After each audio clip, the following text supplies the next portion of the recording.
terima kasih atas kesempatan yang diberikan kepada saya untuk menjadi pembicara pertama pada acara program pengembangan karakter dan motivasi. Jadi pertama mungkin tadi sudah disebutkan oleh Pak Saiful bahwa mata kuliah matematika, fisika, dan kimia sering dianggap sebagai sesuatu yang sulit, atau mungkin dari pengalaman yang lalu tampaknya beberapa kegagalan terjadi pada mata kuliah tersebut di tingkat pertama bersama. Kemudian apa yang menjadi hal sebagai penyebab dari kegagalan itu? Maka mungkin pada awal Anda semua pada waktu sekarang ini menjelang menghadapi semester pertama di tahun pertama bersama, maka mungkin perlu mengantisipasi, perlu melakukan usaha-usaha agar kesuksesan yang Anda peroleh dari ketiga mata kuliah itu. Jadi di sini tampaknya saya mengambil saja karena ini wawasan, terus ada beberapa sumber yang ada di website yang ditemukan. Ini saya ngambil saja bagaimana supaya berhasil mencapai nilai yang tertinggi untuk mata kuliah kimia di tahun pertama bersama itu. Ini tampaknya disampaikan oleh juga yang sudah berpengalaman, yang sudah juga mungkin banyak mengevaluasi bagaimana jurus-jurus atau hal yang harus dilakukan supaya memperoleh keberhasilan dengan nilai yang baik untuk mata kuliah kimia dasar di tahun pertama bersama. Ini minimal B.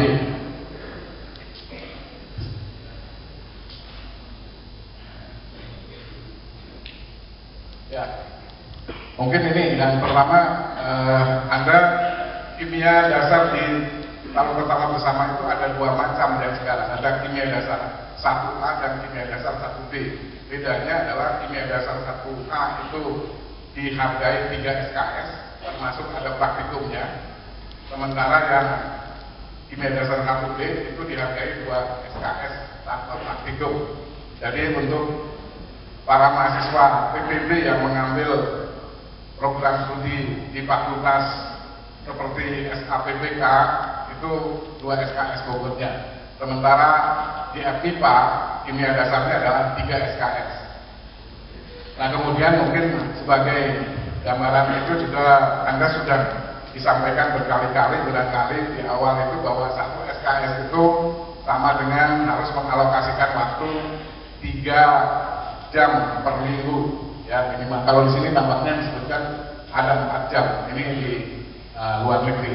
Dan Anda asalnya di semester pertama itu mengambil 18 SKS, sehingga total waktu yang harus disediakan 18 kali 3 jam per minggu. Kuliahnya sendiri 1 SKS itu 1 jam tatap muka. Nah, sehingga kalau mengambil 1B itu 3 jam seminggu kuliah. Kemudian yang 6 jam seminggu Anda harus menyediakan waktu untuk belajar mandiri, belajar yang lain-lain yang Anda mungkin mengerjakan pekerjaan rumah dan sebagainya. Nah, kemudian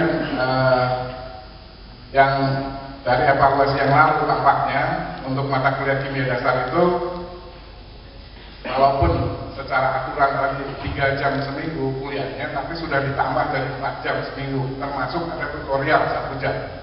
Ya, jadi yang itu diambil tutorial 1 jam, sehingga Anda mungkin kekurangannya itu tinggal 5 jam yang Anda alokasikan waktu di luar jam kuliah. Nah, ini yang tampaknya seperti itu, yang perlu Anda alokasikan waktu. Kemudian mungkin di sini juga bahwa Anda sebagai salah satu usaha itu adalah perlu bahwa kuliah itu tidak tergantikan, ya. Sehingga Anda perlu datang ke kelas itu seawal mungkin, atau tidak boleh terlambat. Jadi mestinya mungkin harus datang sebelum dosen pengajarnya datang, dan harus mengambil posisi yang baik untuk di kuliah itu, ya, supaya bisa mendengarkan, bisa mencatat dan sebagainya. Karena posisi di kelas itu tentu saja beda-beda, ya. Tempatnya ada yang mungkin paling enak untuk mendengarkan, menulis dan sebagainya untuk mengikuti perkuliahan itu. Ya, kemudian Anda juga mungkin kalau sudah diberitahu bahannya apa, Anda juga diharapkan sudah bisa membaca sebelumnya, sebelum dikuliahkan. Ini untuk kimia itu misalnya tampaknya belajarnya harus memahami betul konsep-konsep yang ada, jangan salah konsep dan sebagainya, yang bukan hanya menghafal, tapi Anda juga mempraktekkan, menggunakan, mengaplikasikan konsep-konsep itu di dalam penyelesaian soal. Kemudian juga tadi harus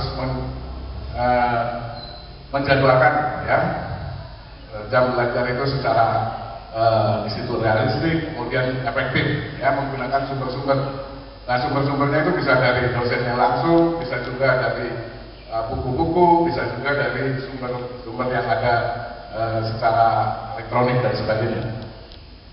Dan kemudian juga Anda harus mengelola waktu dan sebagainya itu supaya dengan sebaik-baiknya. Jadi walaupun tadi disebutkan bahwa Anda harus mengalokasikan waktu sekian jam seminggu untuk belajar, tapi jangan sampai lupa Anda itu untuk makan, minum, istirahat dan sebagainya. Karena kalau seandainya waktu itu Anda terlalu serius belajarnya sehingga melupakan makan dan minum, Anda sakit pada saat ujian tentu saja tidak tergantikan. Ya, jadi Anda mengelola kesehatan itu juga termasuk suatu kepandaian. Ya. Ini, ya. Nah, kenapa mata kuliah kimia dasar di perguruan tinggi itu lebih sulit daripada mata kuliah kimia di SMA? Ya. Karena di sini bisa disebutkan bahwa belajarnya itu kalau di SMA mungkin 3 bab itu dalam 1 semester, maka di sini mungkin 7 bab atau 8 bab dalam 1 semester yang harus diselesaikan. Jadi kuliahnya itu akan lebih berjalan lebih cepat dibandingkan apa yang disampaikan di tingkat SMA. Ya. Kemudian konsep-konsepnya itu mungkin lebih sulit dan kumulatif. Ya. Kemudian masalah atau persoalannya juga lebih melibatkan masalah-masalah yang mungkin aktual ya, kemudian bisa juga masalah yang multi, itu dalam satu persoalan yang harus diselesaikan, ya, lebih kompleks, lebih rumit dibandingkan dengan soal-soal yang ada di Anda sudah selesaikan di SMA. Dan kemudian itu juga tidak langsung ke arah A, mungkin harus menggunakan konsep-konsep yang kemudian berbagai konsep ya dalam satu soal. Ya. Itu tampaknya seperti ini. Di samping itu mungkin untuk lab, pekerjaan lab Anda juga memperhatikan ya. Itu karena kalau di kimia dasar persyaratan nilainya itu dikeluarkan itu pertama kalau ada yang praktikumnya itu harus lulus praktikumnya. Jadi Anda harus lulus praktikumnya untuk kimia 1A itu baru akan keluar nilai yang sesuai dengan indeks. Tapi kalau Anda tidak lulus praktikum maka itu langsung tidak lulus ya, berapapun nilai ujian yang Anda peroleh. Nanti ada ujian itu, ada ujian dengan semester pertama, ujian dengan semester kedua.